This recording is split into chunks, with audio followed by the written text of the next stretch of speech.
তো বন্ধুরা, আজকে চ্যাম্পিয়ন্স লিগের কোয়ার্টার ফাইনালে প্রথম লিগে মুখোমুখি হতে যাচ্ছেন ইউরোপের দুই শক্তিশালী দল Real Madrid versus Bayern Munich.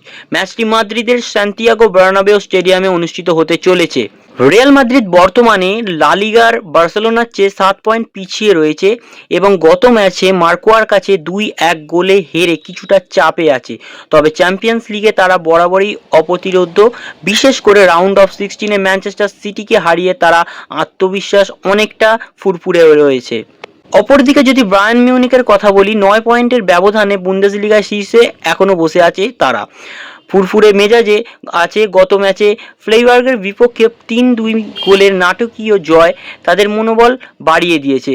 Champions লিগে যদি এই দুই দলের ইতিহাসের কথা বলি, চ্যাম্পিয়ন্স লিগের ইতিহাসে এই দুই দল একে অপরের বিপক্ষে সবচেয়ে বেশি 28 বার মাঠে নেমেছে, যার ফলে স্প্যানীয়রা একে ইউরোপীয় ক্লাসিকো বলে থাকে। অপরদিকে এই দুটি টিমের যদি জয় পরাজয়ের কথা বলি, রিয়াল মাদ্রিদ 13টি এবং বায়ার্ন মিউনিখ 11টি ম্যাচে জয় পেয়েছে আর 4টি ম্যাচ ড্র হয়েছে।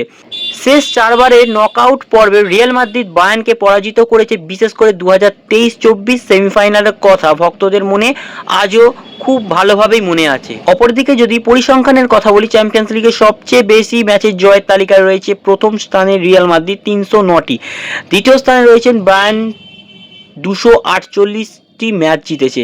এই দুটি দলের যদি ইনজুরির কথা বলি আজকে, তাহলে রিয়াল মাদ্রিদ ইনজুরির কারণে গোলরক্ষক থিবো কর্তোয়া ম্যাচের বাইরে থাকবেন এবং ফরওয়ার্ড রদ্রিগো খেলছেন না। আক্রমণ ভাগে এমবাপে এবং ভিনিসিয়াস জুনিয়রের উপর ভরসা রাখছেন মাদ্রিদ। অপরদিকে বায়ার্ন মিউনিখের যদি কথা বলি, ইনজুরি কাটিয়ে তারকা স্ট্রাইকার হ্যারি কেন ফেরার সম্ভাবনা রয়েছেন, যা বায়ার্নের জন্য বড় স্বস্তির খবর। গোলপোস্টে ম্যানুয়েল নয়ার বরাবরের মতো আজও থাকছে। আজকের এই ব্লকবাস্টার ম্যাচে আপনার মতে কে জিতবে, রিয়াল মাদ্রিদ নাকি বায়ার্ন মিউনিখ? অবশ্যই কমেন্ট করে জানাবেন।